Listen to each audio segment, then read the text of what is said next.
Hello friends, welcome to GMHS study classes. आज हम start कर रहे हैं क्लास 11th कॉमर्स का economics chapter 1 introduction to economics. इस पे ऑलरेडी 2 वीडियोस अपलोड हो चुके हैं। अगर आपने नहीं देखे तो आप इसे ज़रूर देखिएगा। तो आज हम सीखेंगे कि इकोनॉमिक्स में डेटा को प्रेजेंट कैसे किया जाता है, डेटा प्रेजेंट कैसे होता है। तो यहाँ पे हम देख सकते हैं प्रेजेंटेशन ऑफ इंफॉर्मेशन, यानी कि data in economics. In economics analysis or in study of economics, information can be presented in following 3 ways। ये 3 ways यहाँ पे दिए गए हैं आपकी टेक्स्ट बुक में, जो आपको याद रखना है कि ये 3 ways है जिससे हम हमारे इकोनॉमिक में डेटा को प्रेजेंट कर सकते हैं। फर्स्ट है descriptive manner by the way of data tables, और थर्ड है by the way of graphs और डायग्राम्स। तो ये 3 स्टेप्स यहाँ पे दिए गए हैं जिससे हम हमारे डेटा को प्रेजेंट कर सकते हैं। For instance, a description of relation between price of commodity and its demands is stated as when price of commodity falls its demand expand and vice versa। तो आपको इकोनॉमिक्स में ये कंसेप्ट बहुत important है, जो समझना है कि प्राइस ऑफ अ कमोडिटी, किसी भी प्रोडक्ट का प्राइस जब कम हो जाता है तो उसकी डिमांड बढ़ जाती है, डिमांड एक्सपांड हो जाती है, और उसका वाइस वर्सा भी होता है। वाइस वर्सा मतलब उसका ऑपोजिट। जैसे कि अगर डिमांड जो है वो कब कम होगी, जब उसकी प्राइस राइज होगी, और प्राइस फॉल होगी तो डिमांड ज़्यादा बढ़ेगी प्रोडक्ट की। तो इसी चीज़ को अच्छे से समझने के लिए हम एक टेबुलर फॉर्म में ग्राफ की मदद से समझते हैं। तो यहाँ पे आप देख सकते हैं प्राइस ऑफ कमोडिटीज़ दिए गए हैं रुपीज़ में।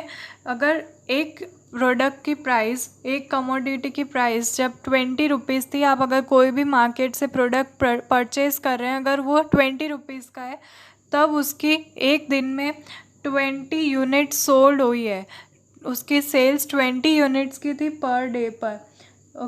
और यहाँ पे आप देख सकते हैं जब उसकी प्राइस फॉल हो गई, प्राइस में डिक्रीज़ आया, जब वो 15 रुपीज़ हुई, तब उसकी डिमांड बढ़ गई, वो 40 यूनिट्स तक की सेल्स हुई। और जब 10 रुपीज़ पे आ गया तो 60 यूनिट्स तक उसकी सेल्स होती है। और जब 5 रुपीज़ का हो गया तब 80 यूनिट्स कमोडिटी इंडिविजुअली उसकी डिमांड बढ़ गई है। तो जैसे जैसे आप देखेंगे प्राइस डिक्रीज़ हो रहा है, वैसे वैसे आप देख सकते हैं यहाँ पे डिमांड इंक्रीज़ हो रही है। तो यहाँ पे यही कंसेप्ट आपको इकोनॉमिक्स में सीखना है कि जब भी प्रोडक्ट की बिज़नेस में प्राइस फॉल होती है तो डिमांड बढ़ती है मार्केट में, और जब प्राइस इंक्रीज़ होता है तो डिमांड कम होती है। आप ऐसे भी सोच सकते हैं, अगर जो हम डे टू डे रूटीन में यूज़ करते हैं चीज़ें, उसमें अगर किसी भी चीज़ की प्राइस बढ़ने लगती है तो हम उसे परचेज़ करना अगर ज़रूरी नहीं है तो हम उसकी जगह कोई दूसरा सब्स्टिट्यूट ढूंढ लेंगे, कोई दूसरा प्रोडक्ट ढूंढ लेंगे जो उसके जैसा है। जैसे आप टूथपेस्ट ले सकते हैं, अगर एक ग्रेजुअली अगर एक इंस्टेंटली उसमें प्राइस राइज हुआ है 10 to 15 रुपीज़ का, जो नॉर्मली आप रेगुलर टूथपेस्ट यूज़ कर रहे हो, अगर उसमें 15 रुपीज़ का प्राइस राइज आ गया है तो आप उसका सब्स्टिट्यूट ढूंढेंगे, उसका कॉम्प्लीमेंट्री प्रोडक्ट ढूंढेंगे कि इसमें कौन सा दूसरा प्रोडक्ट हम यूज़ कर सकते हैं। तो आप दूसरे ब्रांड पे चले जाएंगे, दूसरे ब्रांड का प्रोडक्ट आप यूज़ करके देखेंगे जिसके प्राइस उससे कम होगी। तो ऐसे करके अगर थोड़े परसेंटेज मतलब पीपल यही सोचते हैं कि हम दूसरा ब्रांड यूज़ करने लगे, और इसी तरीके से डिमांड कम हो जाती है। जैसे ही प्राइस बढ़ती है तो डिमांड कम हो जाएगी, और जब प्राइस कम होगी प्रोडक्ट की तो डिमांड ज़्यादा होगी। तो यहाँ पे यही कंसेप्ट हमें समझना है, और यही टेबुलर जो यहाँ पे हमने देखा था डेटा टेबल से हमने ये सीखा है। नेक्स्ट ये आप देख सकते हैं, इसका हमने ग्राफ बनाया है जो डेटा टेबल था, तो आप ग्राफ से इजीली समझ सकते हैं। तो यहाँ पे वाई एक्सिस जो है, वाई एक्सिस पे हमने प्राइस इन रुपीज़ ली है, और एक्स एक्सिस पे हमने ले ली है सारी की सारी डिमांड इन यूनिट्स। तो जो हमें टेबल में दिया था वही डेटा हमने यहाँ पे रिप्रेजेंट किया है। आप देख सकते हैं ये प्राइजेस है 5, 10, 15, 20, 25, और यहाँ पे ये डिमांड इन यूनिट्स दिया गया है जो इंक्रीजिंग ऑर्डर में 20, 40, 60, 80 और 100। और यहाँ पे स्केल जो ले लिए वो ले लिए एक्स एक्सिस पे 2 centimetre is equal to 20 units, और वाई एक्सिस पे 1 centimetre is equal to 5 rupees. और यहाँ पे जो डिमांड इन यूनिट्स है ये इस तरफ इंक्रीजिंग है एक्स एक्सिस पे। अब हमारी जो 20 रुपीज़ की जब थी प्रोडक्ट की प्राइस, तब हमारी डिमांड भी 20 थी तो हमने इक्वल रखा है। उसके बाद जैसे ही 15 रुपीज़ डिक्रीज़ हुआ तो यहाँ पे डिमांड हमारी इस तरफ बढ़ने लगी, 40 हो गई। फिर 10 रुपीज़ की प्राइस थी तब 60 और 5 रुपीज़ की प्राइस पे 80। तो ये आप इंक्रीजिंग ग्राफ देख सकते हैं। यहाँ पे ये उसका सारा एक्सप्लेनेशन आपकी टेक्स्ट बुक में दिया गया है। यही बहुत इम्पॉर्टेंट है, ये कंसेप्ट समझना। डिमांड और प्राइस का कंसेप्ट है, वो आगे के चैप्टर्स में आपको ऐसे ग्राफ्स बनाने इकोनॉमिक्स में आएंगे। नेक्स्ट है ये क्लस्टर बार ग्राफ है, सिंपल बार ग्राफ है जिससे हमें प्रेजेंट करना होता है डेटा को। तो आपको बार ग्राफ्स तो पता ही होंगे, हमने अर्लियर स्टैंडर्ड्स में इसे यूज़ किया होगा। बार ग्राफ्स कैसे बनाते हैं, तो हमें यहाँ पे ईयर दे दिए गए हैं 1970 to 71, 80 to 81, 90 to 91, 2000 to 1, 10 to 11। 10 years के गैप से हमें दिए गए हैं। डिफरेंस 10 ईयर्स का है, उसमें प्रोडक्शन जो हुए हैं लैख टन्स में, उसकी यूनिट्स दी गई है कि इतना इतना प्रोडक्शन लैक्स में हुआ था। 70 to 71 में 23 लाख 8,000 का हुआ था और 36 लाख 3, और यहाँ पे 55.1 लाख का प्रोडक्शन हुआ था। इस तरीके से हमें दिया गया है। यहाँ पे हम स्केल देख सकते हैं, एक्स एक्सिस पे हमने ईयर्स लिख दिए हैं, वाई एक्सिस पे हमने सारे प्रोडक्शन टन लिख दिए हैं, जो भी यूनिट्स है वो। उसके बाद देख सकते हैं जो फर्स्ट है अब 23.8, तो हमें यहाँ पे 20 और 30 के बीच में आपको ग्राफ्स में जो लाइंस दी होती है वो लाइंस का यूज़ करना है और इसमें ऐसे बार ग्राफ आपको रिप्रेजेंट करके तैयार करना है। तो लास्ट में आप जैसा कि देख सकते हैं ग्राफ कंटिन्यूसली इंक्रीजिंग है, 23, 36, 55, 69, 86। तो यहाँ पे हमारा ग्राफ भी इंक्रीजिंग ऑर्डर में बना है। उसके बाद 2010 और 11 में 86.9 था, तो 2011 10 और 11 का ग्राफ है यहाँ पे 86.9, तो ये नियरेस्ट टू 90 यहाँ पे दिखाया है। आपको इजी होगा अगर आपके पास ग्राफ पेपर्स है, तो उसमें आप देख सकते हैं लाइनिंग्स जो अंदर माइनर दी होती है उससे हम इसे रिप्रेजेंट कर सकते हैं।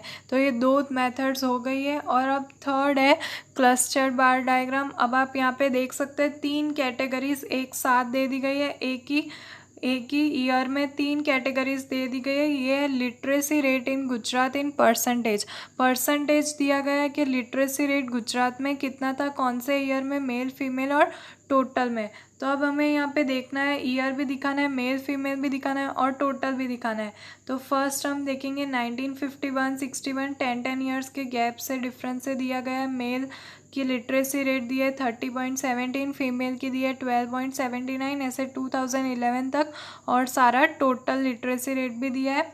ये नीचे दिखाया भी गया है कि कौन से सोर्स से लिया गया है। तो ये सर्वे ऑफ गुजरात 2011-12 से लिया गया है। तो ये होगा हमारा क्लस्टर बार डायग्राम, इससे हम रिप्रेजेंट करेंगे। तो आप देख सकते हैं ये तीनों कैटेगरी हमने यहाँ पे ले ली है। फर्स्ट ऑफ ऑल मेल के लिए हमने एक पैटर्न डिसाइड करके रखी है, एक डिज़ाइन जो हम यहाँ पे मेल को रिप्रेजेंट करेंगे। फीमेल के लिए सिंपल है, उसमें कोई मार्किंग्स नहीं करने हैं। और टोटल के लिए हमने स्टैंडिंग लाइन डिसाइड कर लिया। तो आपको स्केल और ये आपको फिगर्स दिखाने कंपलसरी है कि हमने कौन से मार्किंग्स किसको रिप्रेजेंट करने के लिए लिए हैं। आपको स्केल डिसाइड करनी है। एक्स एक्सिस पे हम ईयर्स लेंगे, वाई एक्सिस पे हम जो भी परसेंटेज ऑफ लिटरेसी रेट है मेल फीमेल और टोटल के वो ले लेंगे। और उसके बाद आपको जैसे कि आप देख सकते हैं डिसाइड करना है कि कौन से हैं। तो आप मिनिमम 10 की गैप्स ले सकते हैं, 30 है, 48 है, 53 है, इंक्रीजिंग है। 10 की गैप्स आप आराम से ले सकते हैं। तो यहाँ पे भी हम देख सकते हैं 10, 20, 30, 40, 50 इनकी गैप्स ले लिए। उसके बाद मेल का देखना है। तो मेल का यहाँ पे था 1951 में 30.17, फीमेल का 12.79 और टोटल था 21.9। तो यहाँ पे हम तीनों के एक साथ ही 1951 के ग्राफ में रिप्रेजेंट कर देंगे। जैसा कि आप यहाँ पे देख सकते हैं ये 30.17, फिर यहाँ पे इसका फीमेल का आ गया और टोटल का आ गया। ऐसे ही हमें तीनों के बार ग्राफ्स दिखा देने, रिप्रेजेंट कर देने। तो ये जो मेथड है जिसमें हम एक ही ग्राफ में एक ही ईयर में 3 डिफरेंट कैटेगरीज को रिप्रेजेंट कर रहे हैं, उससे कहते हैं representation of data in group and clustered bar diagram. तो अब आपको समझ आ गया होगा क्लस्टर बार डायग्राम क्या होता है। ये सारी फ्रेंड्स मेथड है जिससे हम इकोनॉमिक्स में डेटा को रिप्रेजेंट करते हैं। ये तीनों आपको याद रखनी होगी। लास्ट है हमारा पाई डायग्राम। पाई डायग्राम आपने 10th स्टैंडर्ड में किया होगा। पाई diagram is a circular chart जो स्टैटिस्टिकल ग्राफ होता है जिसे अलग अलग सेक्टर्स में हम डिवाइड करते हैं उसके परसेंटेज से। और यहाँ पे भी हमने जो देख लिए हैं पैटर्न्स कौन सी हम सिलेक्ट करें कौन सी कैटेगरी के लिए, तो एग्रीकल्चर के लिए लाइनिंग्स, इंडस्ट्री के लिए डॉट्स और सर्विस के लिए सिंपली हमने रखा है। अब सेक्टर्स हमें यहाँ पे दे दिए गए हैं, एग्रीकल्चर का परसेंटेज है, इंडस्ट्री का है और सर्विसेज का है, तो उससे हमें डिवाइड कर लेना है। यही है यहाँ पे पाई डायग्राम। अब आपको पाई डायग्राम को कैसे डिवाइड करना है उसकी मेथड होती है जो हम आगे के चैप्टर्स में सीखेंगे। अभी सिर्फ पाई डायग्राम जो सर्कुलर ग्राफ है उसका जेन्युइन आपको नॉलेज होना चाहिए। अब फाइनली एंड हो रहा है हमारा वीडियो, तो लास्ट तक इसे देखिएगा क्योंकि अब इम्पॉर्टेंट टॉपिक्स आए हैं जो आपकी थियोरी के लिए इम्पॉर्टेंट है। तो first of all importance of economics, ये क्वेश्चन आपके एग्जाम में आ सकता है। थियोरी का क्वेश्चन है कि इम्पॉर्टेंस क्या है इकोनॉमिक्स की हमारी लाइफ में। तो रीड करते हैं। In a modern world almost all goods of human needs have become economic goods owning to increasing and scarcity, and thus all activities of human beings are increasingly becoming economic activities। सारी human activities अब economic activities बनती जा रही है। Hence the relevance of economics as a philosophy as well as science is increasing in human life। Economics की philosophy और scientific reasons हमें समझ आने लगे, इसलिए इकोनॉमिक्स की नीड ह्यूमन लाइफ में इंक्रीज़ हो गई है। Economic is important to understand behaviour of human beings, society and state while managing everyday activities and scientific theories and principles guiding professional decision making.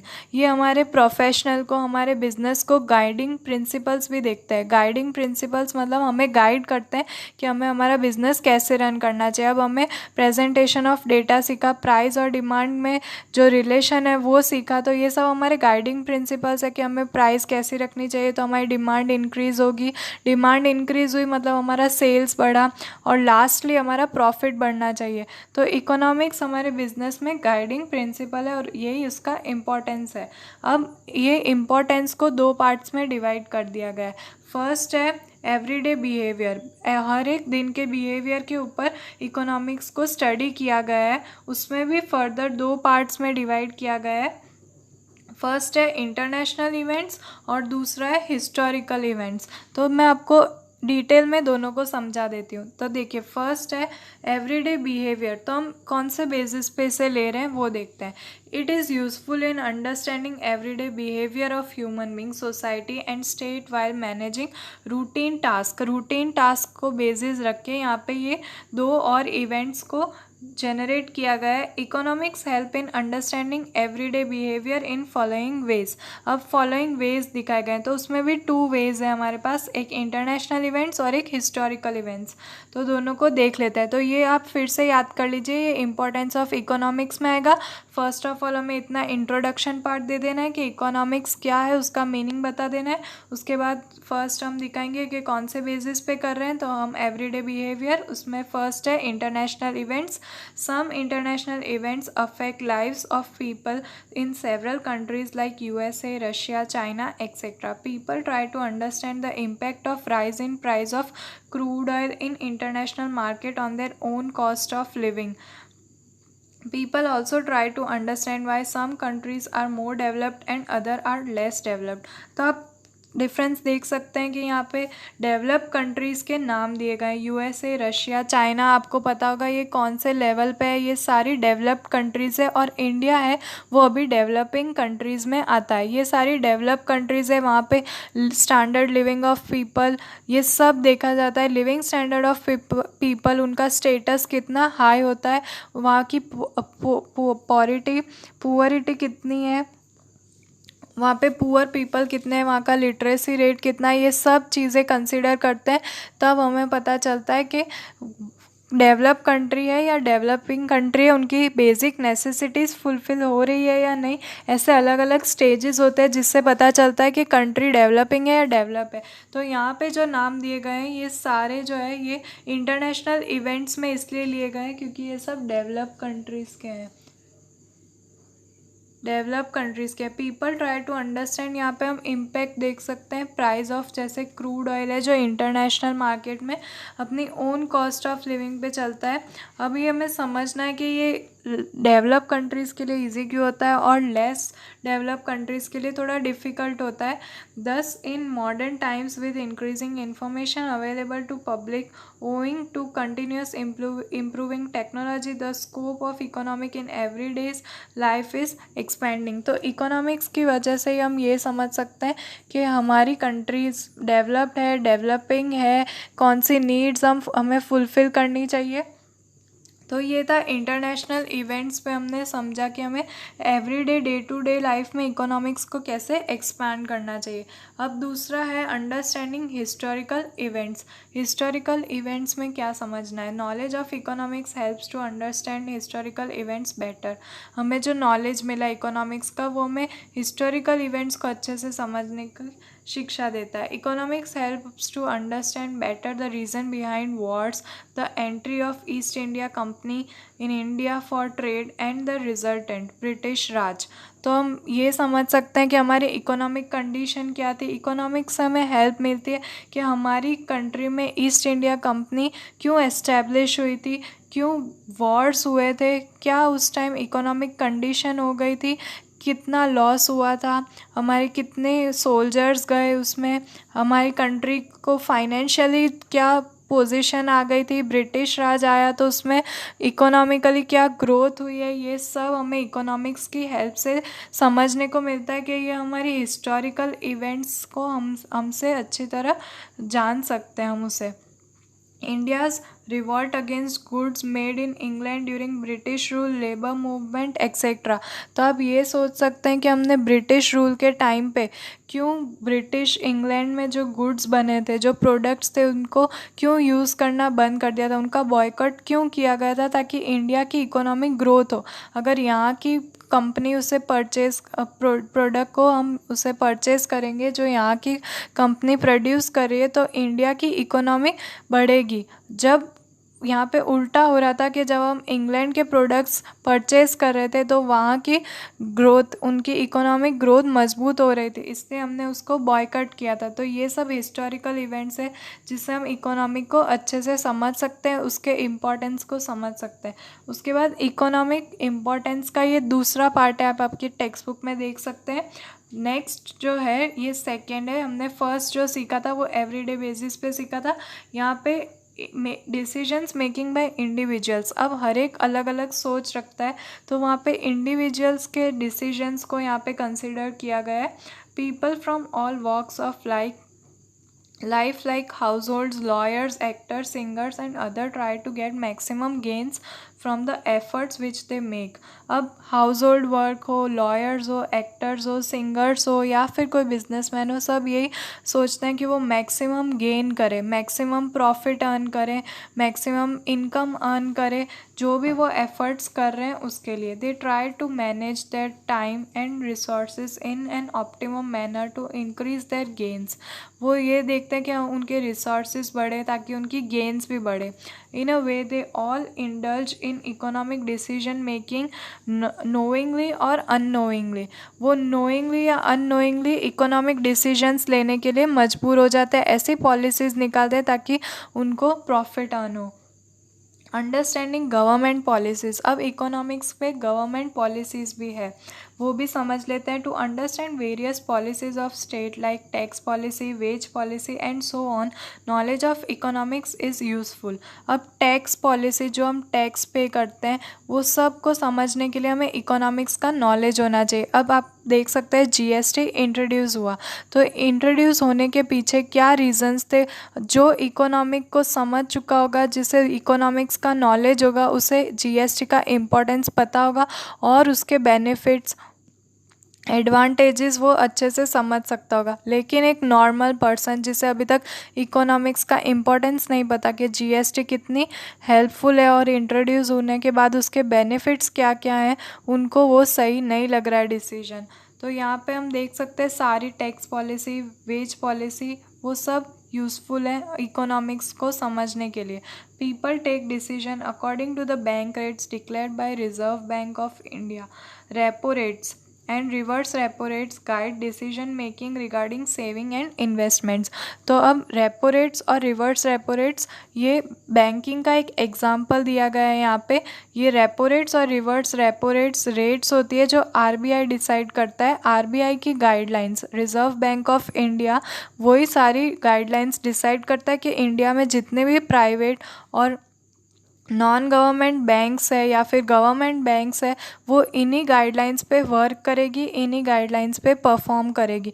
जो भी आप देखते हैं इन्वेस्टमेंट और सेविंग्स के रेट्स डिसाइड होता है, हर एक बैंक की अलग अलग होती है, वो सारे डिसाइड करती है आरबीआई रेपो रेट्स और रिवर रेपो रेट्स में।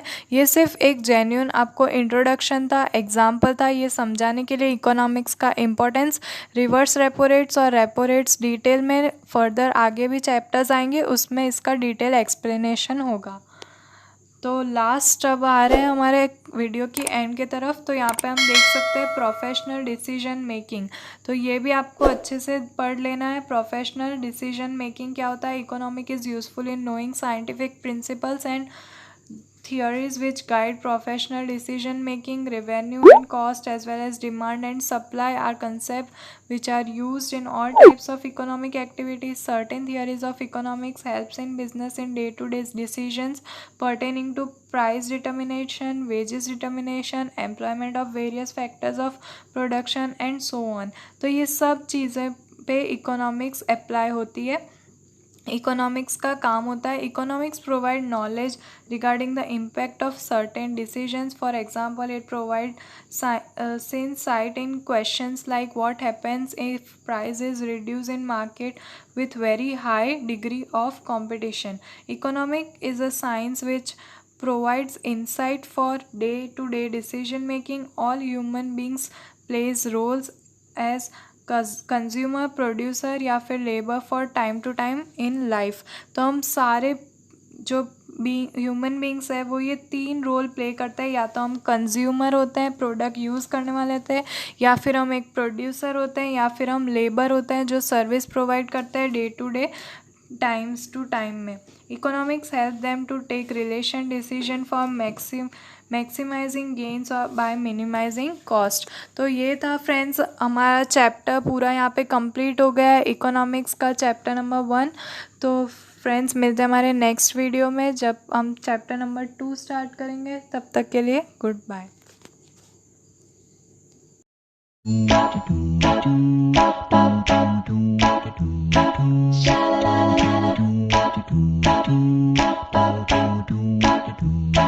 Sha